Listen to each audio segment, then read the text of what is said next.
একটা ওয়াইফকে কিভাবে আসলে নিজের দাসীবান্দি করে রাখা যায়।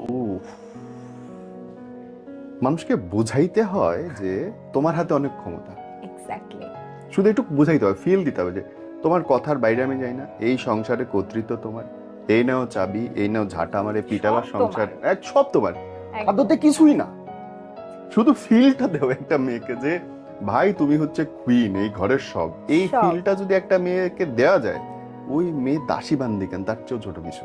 বিনা পয়সায় সারা জীবন আপনারে পার্টি হয়ে যাবে সে ব্যাপারে। এবং কোন কোন পরিবারে কোনো কাজের মানুষও রাখা হয় না, শুধুমাত্র বউদের দিয়ে কাজ করানো হবে তাই। এটাই, আমি এই দেখছি ঘরে এটা। বলে কি যে আরে তুমি ছাড়া এত পরিচ্ছন্ন করে কেউ করতে কেউ পারে কাজ না তো, করতে পারে না, তোমার রান্না ছাড়া আমার খাওয়া হয় হয় না। না তো। আরে সালা, তুই ডিরেক্টলি কজে ভাই আমি কাজের বউ রাখবো না, তুই রাখবো কাজের না। বউ থাকবে। এক্স্যাক্টলি। মানে মিস্ত্রির ছুরি বলতে পারো এটা। একদম।